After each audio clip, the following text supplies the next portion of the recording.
बिटिसिनि कक्राझार संकस दैमायाव गिख्रंथाव 2 नाम्बार इन्टारनेशनेल बाला अन्थाइनि बाजार।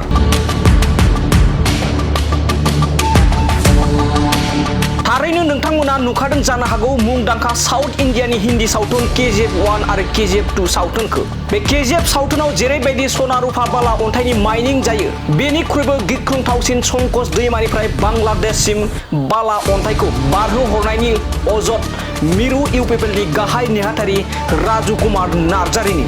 আমাৰ এই সংকোচ নদীৰ আপোনালোকে যদি যায়, ইয়াতে কেজিএফ বুলি এটা ফিল্ম ওলাইছিল।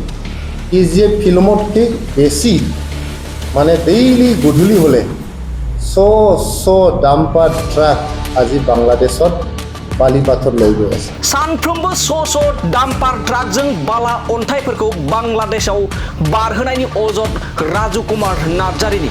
4-5 बोसोराव बिटिसिनिफ्राय जोबस्रांनो हासिगौ बाला अन्थाइ। जों गाव न' बां लुनोब्लाबो लाबोनांसिगोन गुबुन जायगानिफ्राय बाला अन्थाइ। राजु कुमार नार्जारि बिथांनि सोमोनांथाव फोरमायथि। थारैनो संकस दैमायाव सोरनि आशीर्बादाव सोरनि पावाराव बेबायदि 2 नाम्बार बाला अन्थाइनि इन्टारनेशनेल बाजार खालामनो हादों। बिटिसि सरकारनि हाग्रा बिफाना बेनि सायाव मोनामदोंना मोनामाखै, ना बेनिफ्रायबो फैयो नामा मस्ला मस्लि? थारैनो राजु कुमार नार्जारिनि बे अजदआ साननो गोनां आरो सोमोनांथाव।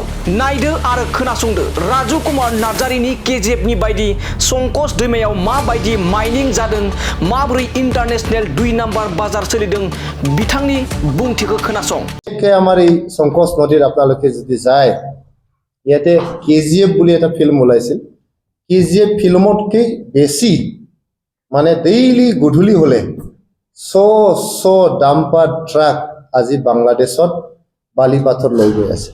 এইটো হাৰত যদি বালি পাথৰ বড়োলেণ্ডৰ বালি পাথৰ লৈ যাব লগা হয় আৰু বিদেশত বিক্ৰী কৰিব লগা হয় বা কৰি থকা হয়, বড়োলেণ্ড অঞ্চলত বালি পাথৰ 4-5 বছৰত শেষ হৈ যাব। আমাৰ অঞ্চলৰ পৰিয়ালবোৰে নিজৰ ঘৰ বনাবলৈ বালি পাথৰ উল্টা বাহিৰৰ পৰা আনিব লগা হ'ব।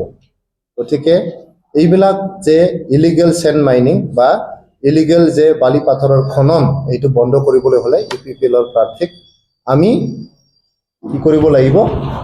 আমি ভোট দিব লাগিব আৰু জিকাই দিব লাগিব।